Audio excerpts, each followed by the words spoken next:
Convido os irmãos a abrirmos nossas Bíblias na primeira carta de Paulo aos Coríntios.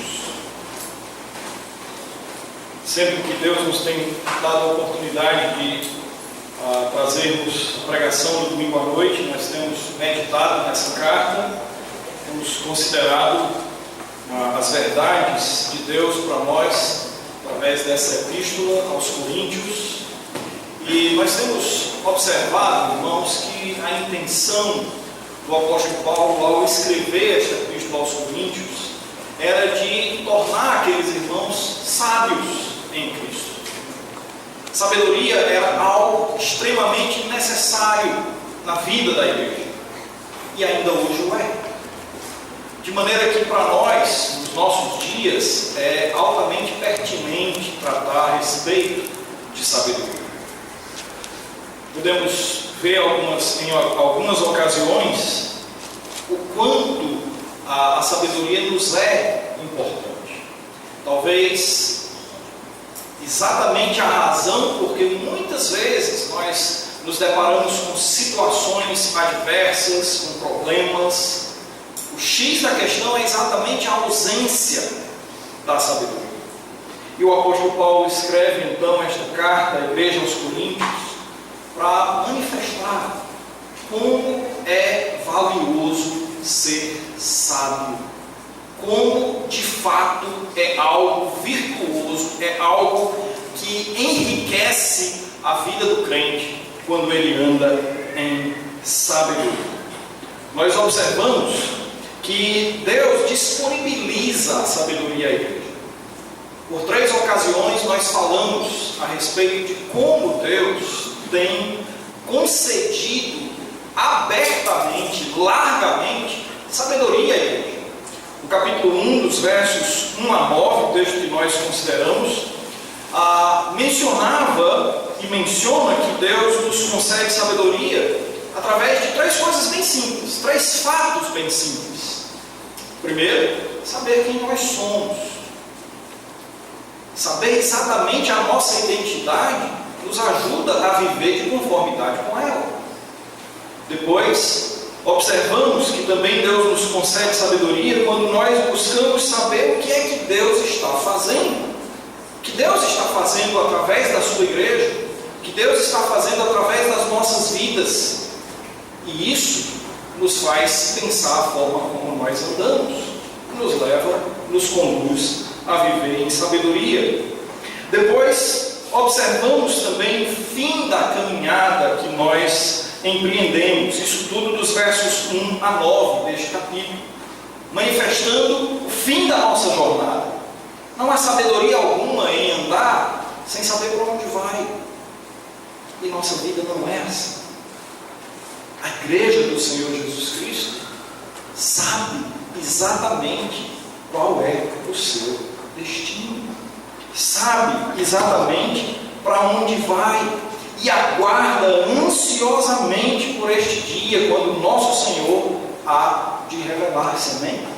Aguardamos paciente e ansiosamente pelo dia quando o Senhor há de voltar.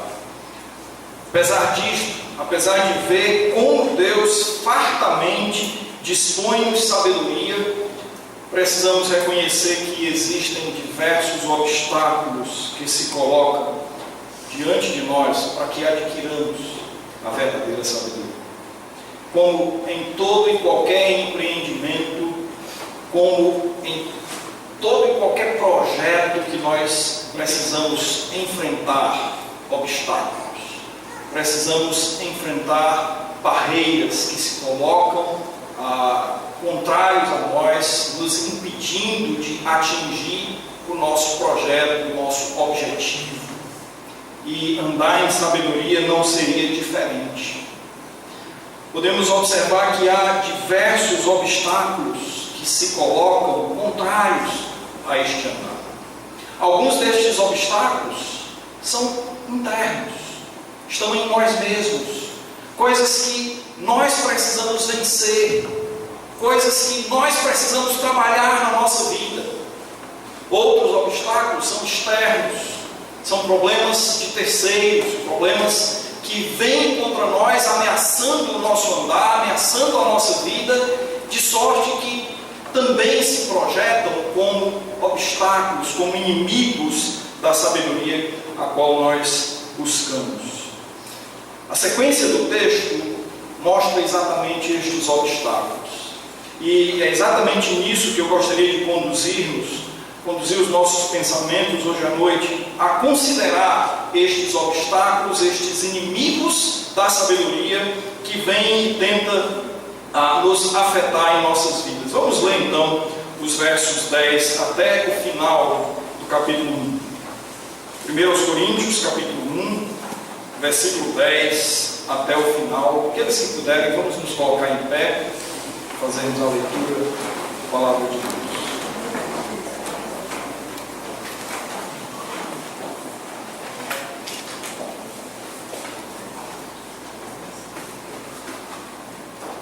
Rogo-vos, irmãos, pelo nome de nosso Senhor Jesus Cristo, que faleis todos a mesma coisa e que não haja entre vós divisões.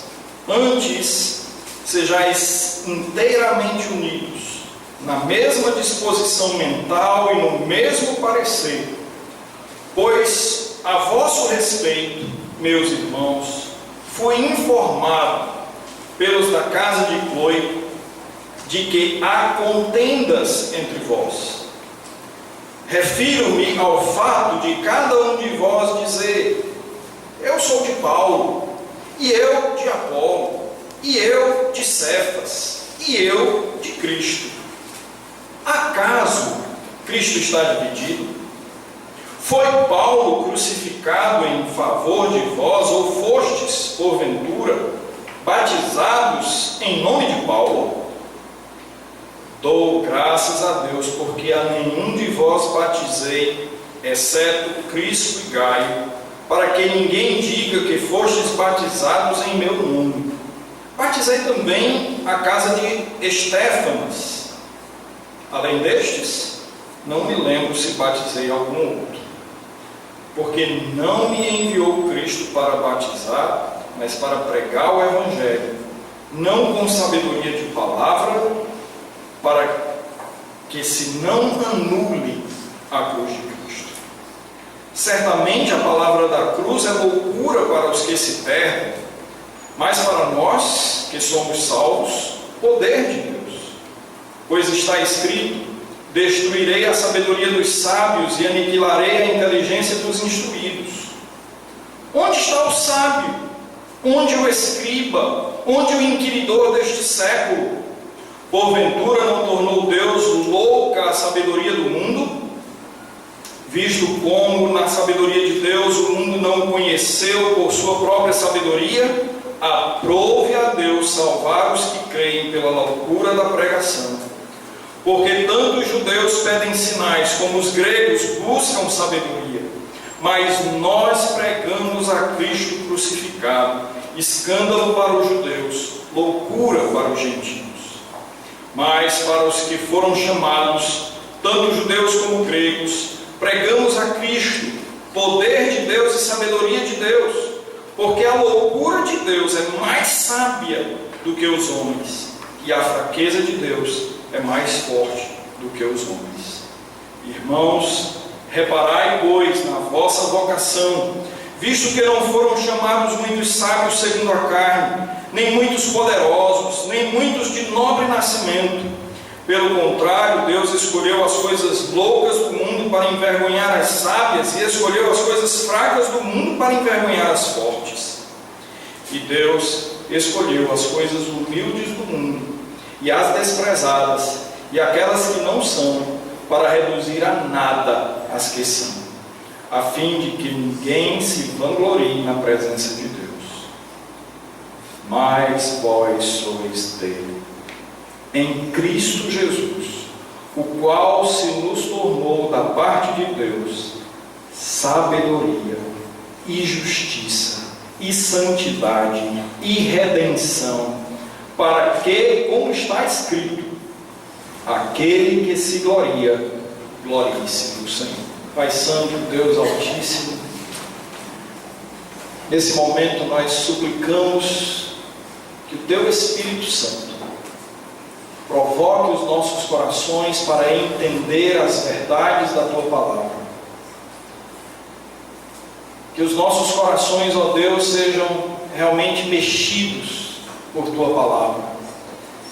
E que, se nós contemplarmos algum destes obstáculos que hoje iremos tratar em nossas vidas, que o Senhor, por meio da Tua imensa graça e misericórdia, conceda-nos sabedoria para ver, discernimento para realmente lançar mão de todas essas coisas, abraçando exclusivamente a sabedoria que vem do alto, estritamente no nosso Senhor Jesus Cristo, para a honra e glória do Teu santo nome, para que todos nós aqui, se há algo no que nós devamos nos gloriar, que seja exclusivamente no Senhor.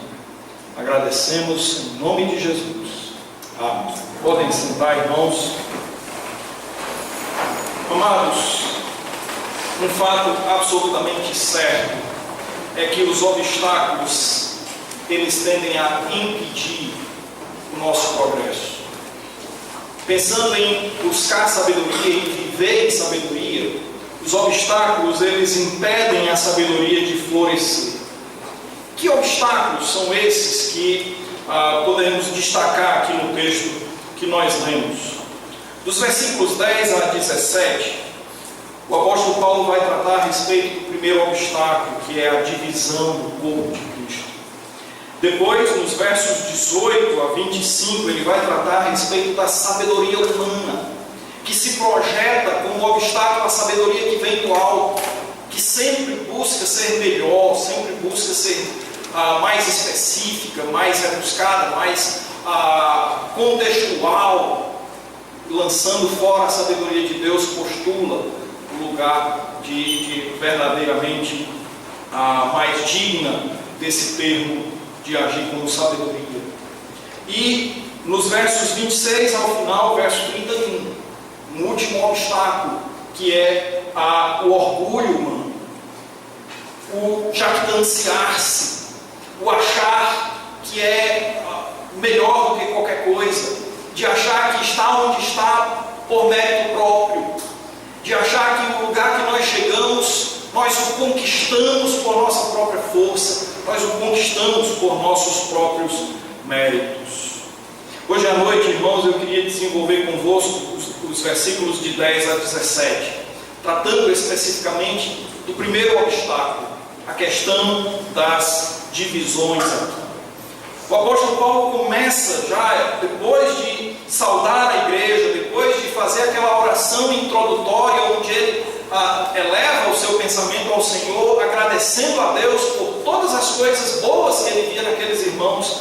Ele então começa descrevendo algo sério que ele estava vendo na igreja de Corinto. Aqueles irmãos estavam divididos. Aqueles irmãos passavam por o problema de estar com contenda entre eles, por conta das muitas divisões, das muitas facções que se encontrava no meio daquela igreja. E, obviamente, essas divisões faziam com que as portas da igreja fossem abertas para diversas mazelas, que as portas da igreja se escancarassem para entrar todo tipo de coisa. Pensando estar fortes, na realidade, a igreja estava enfraquecendo-se. A igreja estava se tornando vulnerável ao inimigo. Não sei se vocês já leram, ou pelo menos já escutaram falar daquele livro A Arte da Guerra, de Sun Tzu, se não me falha a memória. Naquele livro ele aborda a ideia de que se você quer conquistar alguma coisa, quer conquistar o seu inimigo, divida-o. Ele diz: se você quer conquistar o inimigo, faça com que ele veja o ordinário como extraordinário, e faça com que ele veja o extraordinário como ordinário. Mude a perspectiva que ele tem das coisas. e você facilmente vai semear divisões.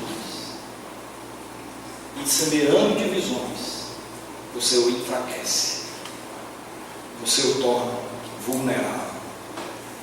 A igreja dividida está exatamente se lançando num campo onde ela fracassará diante do inimigo. Lembra que certa vez o Senhor Jesus Cristo até disse, como pode um exército subsistir se estiver dividido? Isso em Mateus capítulo 12, verso 25. Não subsistirá de maneira nenhuma. Além disso, abrimos espaço também para escândalos. A igreja aos Coríntios, que era para ser ali um modelo da glória de Deus refletida sobre aquele povo pagão, aquele povo ímpio, aquele povo que quando vê a glória de Deus olha com um aspecto, obviamente, de uma certa repulsa por odiar aquilo, porque manifesta as suas obras más. Lembra que o Senhor Jesus Cristo diz a respeito disso, não é? O mundo nos odeia, porque eles não pertencem a Deus. A luz manifesta as suas obras malignas, né? E então, ao olhar para a igreja, ao olhar para o seio de Corinto, eles viam que aquilo que era para ser um bálsamo renovador, aquilo que era para trazer vitalidade real à cidade, de repente precisava ser renovada. De repente estava completamente sucumbindo à ação do inimigo por conta da presença de divisões. A divisão abria espaço também e abre espaço para sentimentos não cristãos. Quando andamos unidos, quando andamos em união, isso gera amor, isso gera companheirismo, isso gera cumplicidade.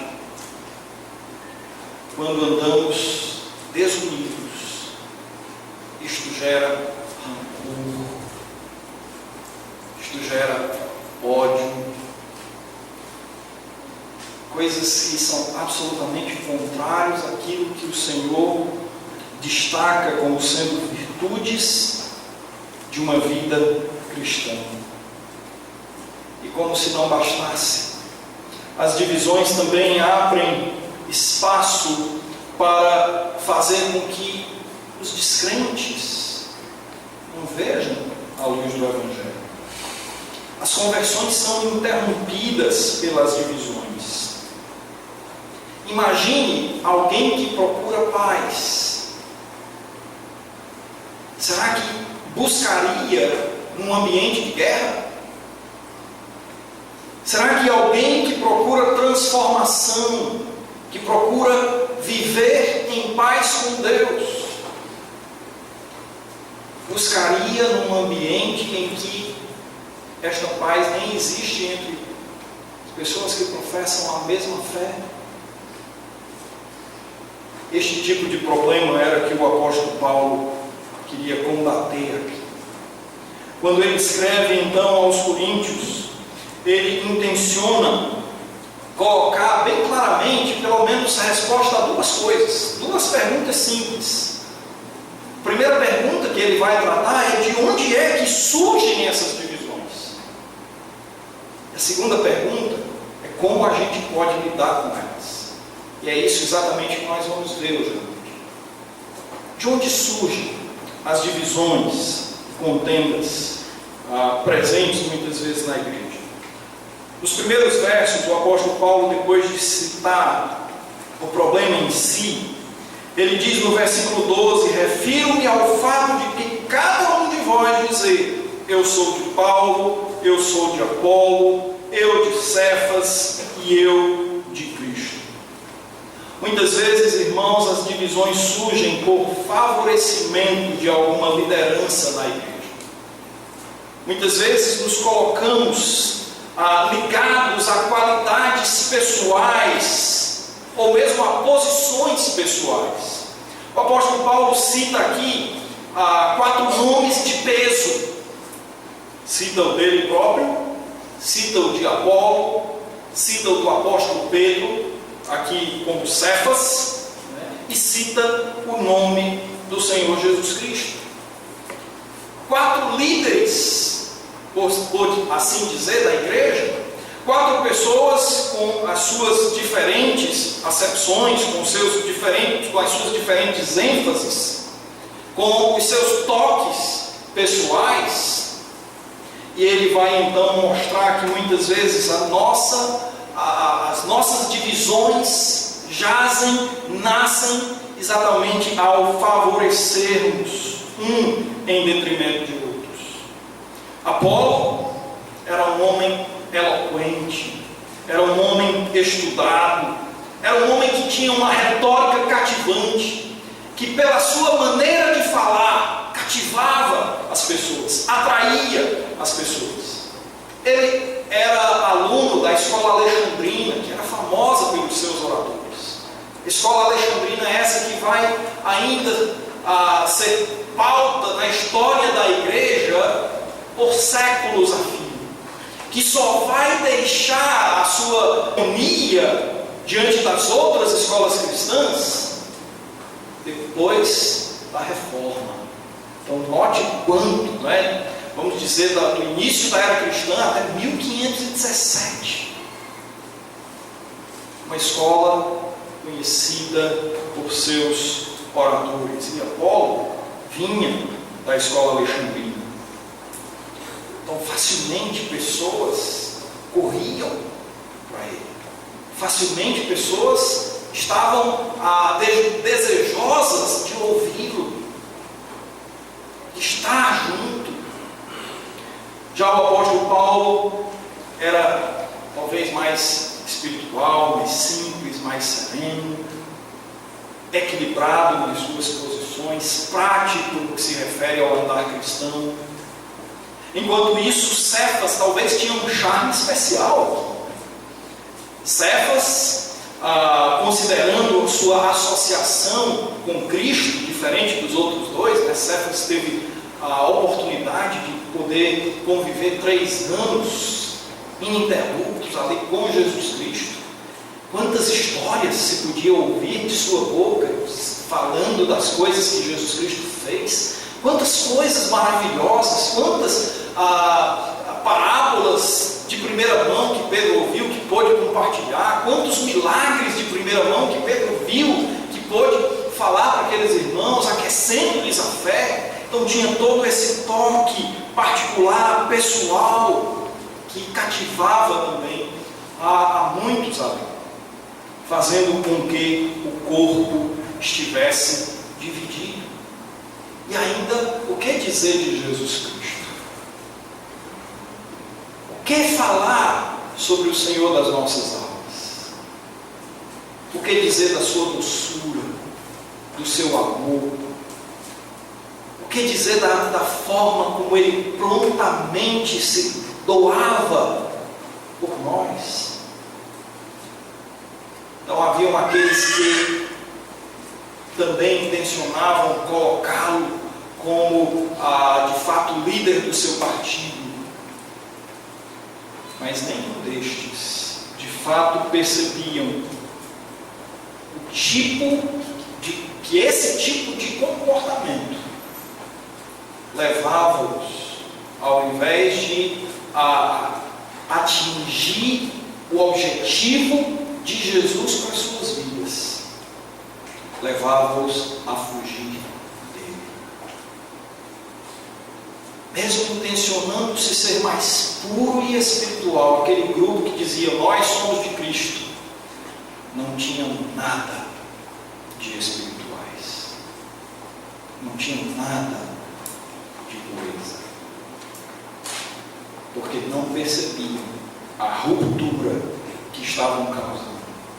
E em lugar de usufruir do que as lideranças em conjunto tinham a oferecer, sugeriam divisões, sugeriam monopólio. Que a igreja seja dominada por essa facção, que a igreja seja antes dominada então por esta outra facção. e assim conduziam a igreja a um colapso orgânico, a se autodestruir. Certamente, este era o destino de uma igreja dividida se não houvesse a intervenção. Note, irmãos, que essa divisão surgia também por supostas ou até reais tendências doutrinárias, talvez. Olhando nesse mesmo prisma, considerando estes homens, nós podemos dizer que alguns dos irmãos em Corinto amavam a sabedoria de palavra, estavam dispostos a ouvir aquilo que parecia ser sábio, a filosofia dos homens. Isso faz com que a gente possa lembrar um pouco o contexto brasileiro, quando em época de política, né? Muitas vezes nos comícios, as pessoas escutando aos discursos, e então cheio de palavras bonitas, cheio de palavras rebuscadas aí, e aí você pergunta para alguém: você entendeu o que ele disse? Não, mas sei que falou bonito. Falou de uma forma fantástica. Talvez alguns dos irmãos lá em Corinto amavam esse falar bonito. Talvez por isso estavam tão apegados a Apolo, que era o mais eloquente. Outros, por algum pressuposto judaico, amavam tentar combinar o judaísmo com o cristianismo, mesmo que em sofrimento do último, mesmo que em sofrimento do cristianismo. Por isso, talvez apegaram-se a Pedro, a Cefas, querendo, através de postular essa autoridade, a autoridade de Cefas, como apóstolo dos judeus, poder trazer dali, não autorizadamente, não de forma autorizada de nenhum destes líderes aqui, mas de poder trazer, por base dessa autoridade, algum elemento judaico ao dia a dia da igreja de Corinto. Os homens se perguntam ali que doutrina lhes é mais atraente, e faziam dessa doutrina então o seu cavalo de guerra. Podiam seguir por meio disso, atropelando quem não tivesse a mesma centralidade doutrinária que eles. Isso acontece nas igrejas através da história. Vários homens se levantam enfatizando uma doutrina em detrimento de outras, criando suas teologias. Recentemente, enfatizaram a liberdade humana, veio o teísmo aberto. Antes disso, enfatizou-se a obra do Espírito Santo, veio todo o pentecostalismo. Depois, enfatizou-se a obra do diabo, veio o neopentecostalismo. Antes, enfatizava-se a esperança escatológica, daí veio a teologia da esperança, a teologia que foi Paulo, que foi a tônica no final do século XIX, início do século XX. Ora, se falava a respeito da antropologia, a doutrina do homem. Daí veio o liberalismo teológico. Das diversas ênfases que se colocam, que se dá, surgem teologias e vão dividindo e vão separando. Esquecem qual é o centro da vida cristã. A nossa perspectiva não pode deixar de ser cristológica. É por isso que o apóstolo Paulo nos diz no 2º capítulo, adiantando aqui no versículo 16, ele vai dizendo: pois quem conheceu a mente do Senhor que eu possa instruir? Nós, porém, temos a mente de Cristo. Você é espiritual? É o argumento dele. Você é um homem espiritual? Você é uma pessoa realmente espiritual? Cristo tem que ser o centro da sua vida. Cristo tem que ser o centro de sua vida. Qualquer outra coisa que se coloque no lugar de Jesus Cristo já tirou você dessa posição que você acha que está.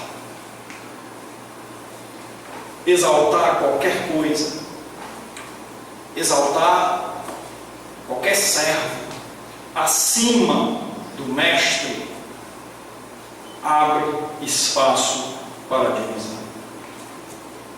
E como é fácil nós cairmos deste mal. Como é fácil seguir a homens ao invés de seguirmos a Cristo. Olhando isso, irmãos, há uma boa dose de paganismo em nós. Nós lemos quando Moisés subiu ao monte Sinai para receber as tábuas da lei, e ficamos realmente bravos com o povo lá embaixo, não é verdade? Ficamos indignados. Se eu estiver dizendo alguma coisa que não condiza com a verdade, me corrija. Ficamos indignados porque rapidamente o povo de Israel fez para si um bezerro de ouro. Quantos bezerros de ouro muitas vezes nós fazemos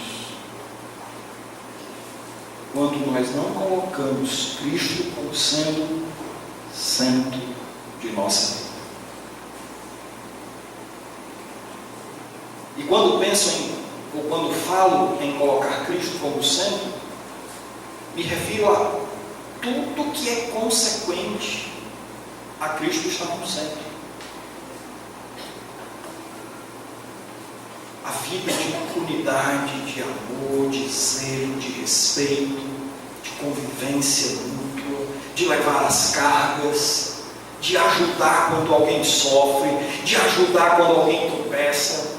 Tudo isso está envolvido. Tudo isto faz parte. Quando Jesus é o centro. Quando nós realmente santificamos a Cristo em nossos corações. E era isso que o apóstolo Paulo estava chamando a atenção da igreja de Corinto.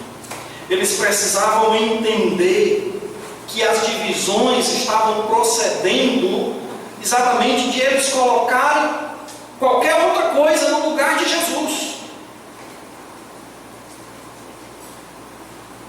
Seja esta lideranças individuais, sejam estas tendências doutrinárias, qualquer coisa desta levaria fatalmente a igreja a se dividir. Mas como lidar com a divisão quando esta já está instalada? Como lidar com uma divisão já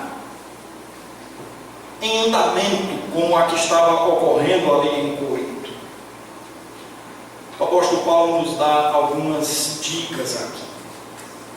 O primeiro modo de lidar seria com o espírito de mansidão. Veja como ele fala à igreja aos Coríntios.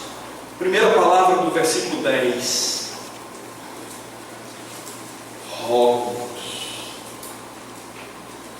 suplico-vos, peço gentilmente, cordialmente, que vocês prestem atenção. Olhando aqui ao linguajar do apóstolo Paulo, se ele, ao invés de dizer rogo-vos, dissesse ordeno-vos, teria direito? Como apóstolo de Cristo Jesus? Teria direito de exigir uma conduta, uma postura da igreja que é a obrigação dela? Claro que teria. Mas não. Ele vem mansamente, diz: olha, eu rogo a vocês, irmãos, eu suplico a vocês, mudem-nos, transformem-nos.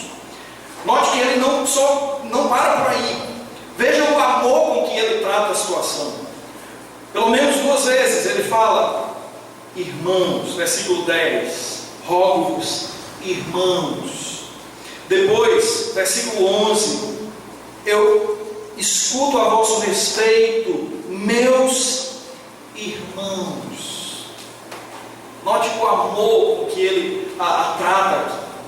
Talvez alguém com menos sabedoria chegaria para eles e diria: ô seus marginais, está fora da lei, não é verdade? Ô seus réprobos, estão reprováveis diante da lei ou não?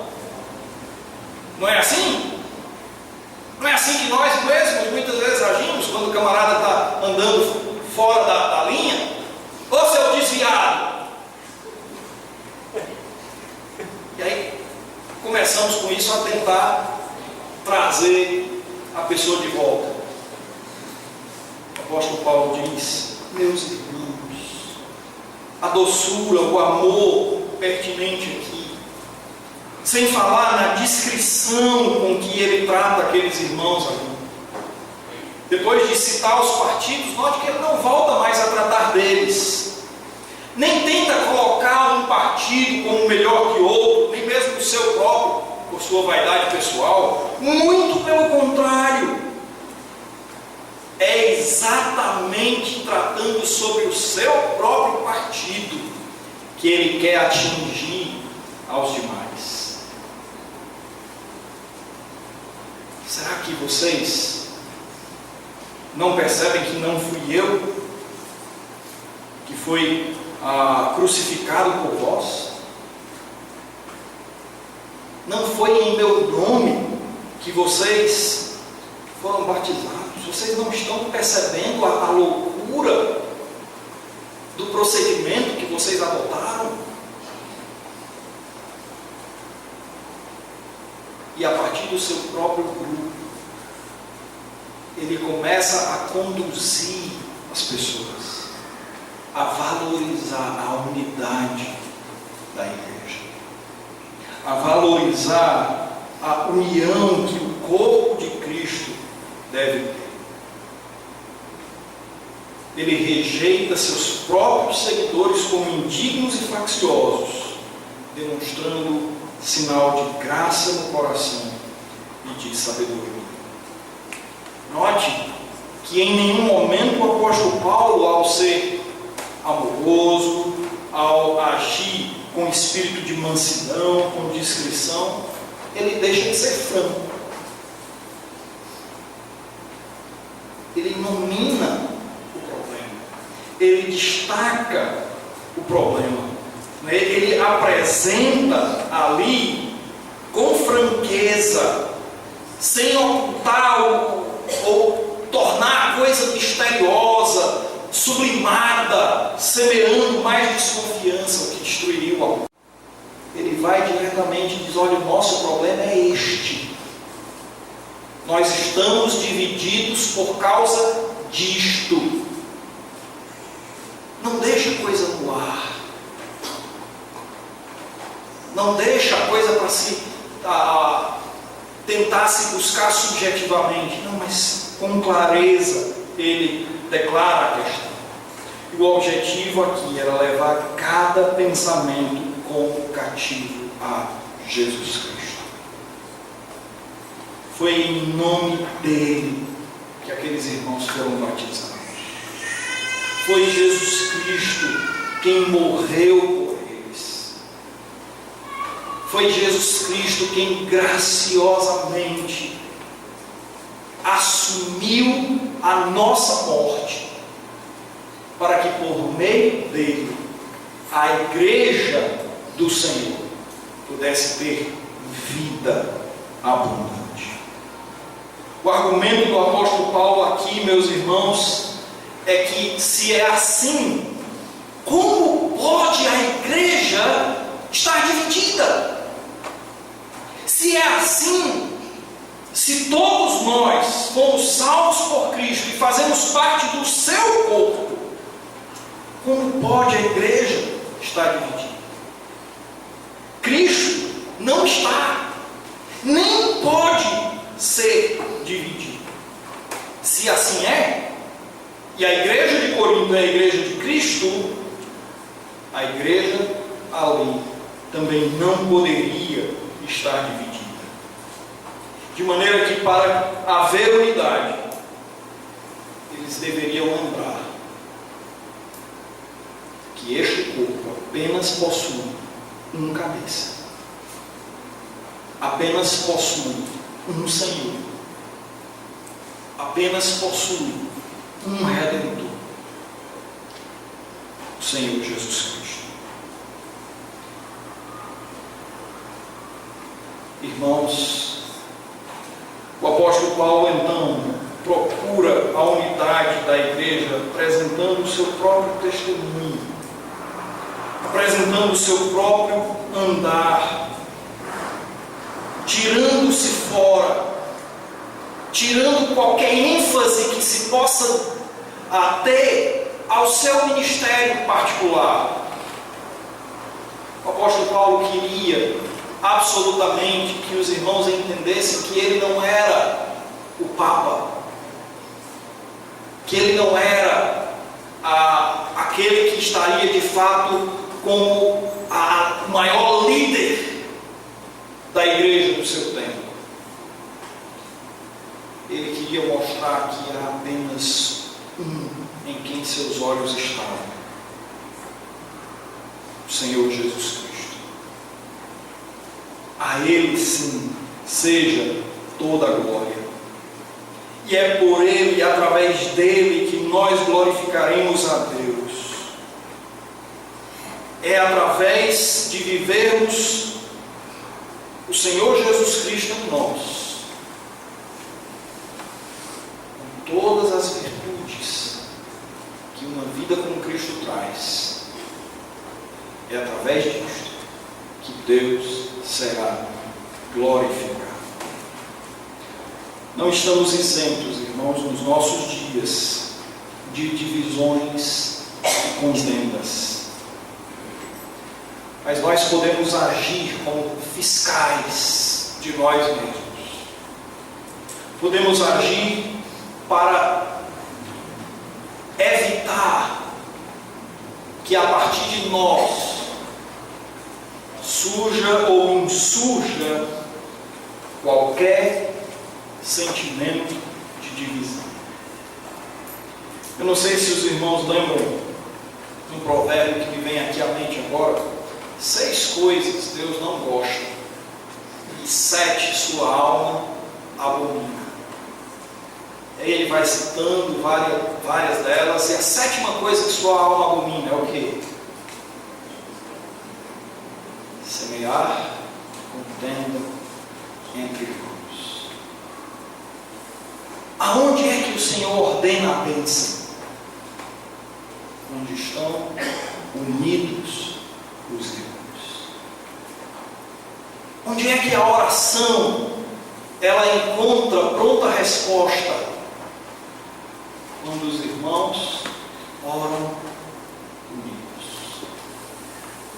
Tantas ênfases, tantos fatos citados na palavra de Deus que favorecem ao andar em união.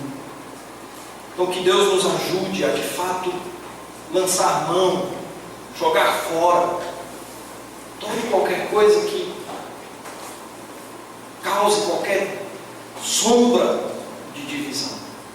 Que a nossa matemática seja tão somente somar e multiplicar. Aprendamos isso, a viver assim. Como certo professor chegou para um aluno e perguntou o que ele tem quando divide uma folha ao meio. O aluno disse: então, nós temos 2 sobre 2. O que acontece se dividir em 4? Nós temos 4 quartos. E se dividi-la em 8? Nós temos matemáticos de plantão, 8 oitavos. E o que acontece se dividir em 100? O aluno olhou para o professor professor e disse: nós temos um papel picado. O que acontece com uma igreja dividida? Se não uma igreja picada, esfacelada. Queremos ser sábios, precisamos tomar cuidado com esse obstáculo. Precisamos tomar cuidado para, na nossa pretensa sabedoria, não estarmos gerando divisão. Obrigado, Pai bendito, por Tua palavra, que a Tua graça nos oriente a todos, aplicando porção da Tua palavra aos nossos corações, em nome de Jesus.